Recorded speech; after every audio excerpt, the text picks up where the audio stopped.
C'est vrai que le constat, il est clair. Beaucoup d'acteurs viennent de dire, à commencer par Son Excellence, Monsieur le Ministre, mais pratiquement tous les représentants et toutes les représentantes des pays qui ont intervenu tout à l'heure, on dit qu'on a beaucoup plus misé sur la quantité que la qualité. Donc, on aimerait quand même avoir aussi quelques commentaires sur cette question-là, particulièrement sur ce constat. Alors, je dois dire que pour ma part, je pense en tout cas que la réalisation du droit à l'éducation pour tous et pour toutes a été pendant longtemps un objet qui a très souvent guidé les pays à mettre plus d'efforts sur les actions de massification. Et cela se comprend peut-être un peu aisément parce qu'il est en lien avec la démographie un peu élevée, galopante dans les pays sous-développés comme les pays de l'Afrique subsaharienne, par exemple. Mais de plus en plus, les tendances sont en train de changer avec des efforts orientés surtout sur la mise en œuvre de programmes de développement de la qualité tels que la formation des enseignants, enseignantes et l'amélioration de l'encadrement pédagogique et le développement d'alternatives justement pour améliorer la qualité de l'éducation. Donc, comme je le disais, la mise en œuvre de programmes de qualité. Nous avons au Sénégal un programme qu'on appelle Paquet, qui insiste sur la qualité de l'éducation et qui est mise en œuvre jusqu'à 2022. Alors, donc, moi, je dirais que la qualité de l'éducation est une facette très importante de l'éducation. Et elle devra contribuer au renforcement du leadership des filles. Parce qu'aujourd'hui, dans un pays comme le Sénégal, nous avons la loi sur la parité qui a fait que la présence des femmes au niveau des institutions électives et semi-électives est devenue très, très importante. Au niveau national, nous avons à l'Assemblée nationale plus de 42%. Au niveau des collectivités territoriales, nous avons une présence de 47%. Mais la loi sur la parité ne vise pas seulement la présence en nombre. Il faut une présence en qualité. Et pour cette présence en qualité, il faudrait que le leadership des femmes soit renforcé. Et pour cela aussi, il faut miser sur la qualité de l'éducation. Alors donc, l'accès des femmes à l'éducation est important, mais la qualité des enseignements n'en est pas plus importante.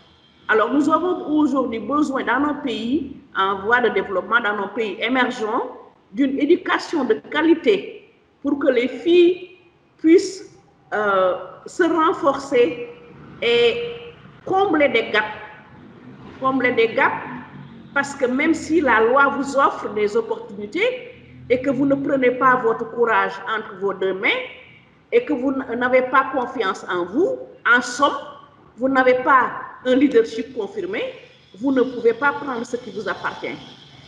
C'est pourquoi nous jugeons que la qualité de l'enseignement est très importante dans l'apprentissage. Alors nous, à notre niveau, en tant que membres de la société civile, nous avons donné donc notre contribution récemment en mettant en place une bibliothèque spécifiquement dédiée à la femme. Alors, dans cette bibliothèque-là, il y a des œuvres écrites aussi bien par des auteurs hommes que par des auteurs femmes. Mais les écrits sont concentrés sur les femmes pour que les jeunes aient des modèles, qu'elles voient qu'il y a des femmes qui ont réussi leur vie, il y a des femmes qui ont eu un courage, il y a des femmes qui ont eu une confiance en elles. Alors, tout ça pour contribuer à la qualité de l'éducation. La qualité de l'éducation est une facette très importante des enseignements. J'aimerais intervenir aussi sur ce volet qualité et le repositionner par rapport au processus de la politique éducative qui, comme je le disais tout à l'heure, il y a eu une loi d'orientation et par rapport à cette loi d'orientation qui émanait d'une volonté également aussi de la population qu'il y ait un changement au niveau du système éducatif. Il y a eu une loi, mais il y a eu également aussi des documents cadres tels que les schémas directeurs qui ont suivi. Et le premier schéma directeur 2009 portait essentiellement sur l'accès. Et donc, si nous avons pendant ces années travaillé sur l'accès de tous à l'école, sur l'équité aussi pour que tous les élèves puissent avoir accès à l'école, et la qualité également, le deuxième schéma directeur 2009-2020, hein, maintenant, nous sommes en train de préparer le troisième schéma directeur, a porté essentiellement sur le fait que l'école est une école citoyenne, inclusive, qui accueille tous les enfants de la République. C'est une école qui accueille malgré les différences. Et donc, mais c'est une école aussi qui offre une qualité des enseignements apprentissage à tous, et en particulier aux filles. Pourquoi aux filles en particulier? Parce que une des raisons que les parents avançaient quand on leur posait la question du pourquoi ils gardent les filles particulièrement à la maison, c'est que l'école n'avait rien à leur offrir. Et donc, en réponse à ce déni de l'école, à ce refus de l'école des parents, nous avons travaillé durant ces 10 dernières années sur la qualité des enseignements apprentissages. Et pour que la jeune fille ait aussi sa place à l'école, il a été mis aussi des dispositifs de soutien, de renforcement des élèves en difficulté pour que tous réussissent. La réussite est la clé également pour cette petite fille de pouvoir avoir accès à l'école, au même titre que son petit frère ou son grand frère. Et donc, c'était un défi pour nous.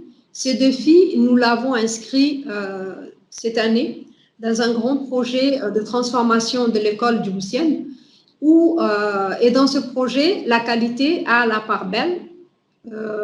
Tous les efforts vont porter sur la qualité. Nous allons continuer les efforts que nous avons consentis à l'accès et à l'équité, mais nous allons porter tous nos efforts sur l'accès, sur la qualité plutôt, pour que tous les élèves réussissent et que nous gagnions aussi quelque part la confiance des parents qui nous accompagnent toujours, qui doivent nous accompagner, et nous les sensibilisons par ailleurs pour qu'ils puissent nous accompagner. Ils nous ont accompagnés pour l'accès et ils continuent à nous accompagner pour pouvoir être les associations de parents d'élèves, nous les qualifions de trait d'union entre nous et les parents pour qu'ils puissent aussi attirer les parents à l'école et que les enfants puissent avoir accès à l'école. Le ministère a donc s'est lancé encore un autre défi par la suite pour que les parents nous accompagnent toujours. Nous les impliquons complètement dans les enseignements apprentissages et surtout au niveau de la lecture. Les parents sont invités à participer aux réflexions au niveau de la lecture, le pourquoi du comment nos élèves ont du mal à lire, tout en sachant que la lecture est la clé des enseignements apprentissages. Quels sont les freins? Comment on peut ensemble y remédier et comment ils peuvent participer également une fois que l'enfant a quitté l'école et qu'il rentre chez lui pour qu'il puisse continuer à lire avec un livre, à lire sur une tablette s'il en a l'occasion, à écouter un conte et à le réécrire. C'est un vaste chantier que le ministère s'est lancé comme défi de pouvoir, tout en impliquant tous les acteurs, inspecteurs, conseillers pédagogiques, formateurs, enseignants surtout, mais également parents, pour qu'au final, on puisse avoir une reddition des comptes pour tous ces acteurs, mais également que la réussite soit à la clé.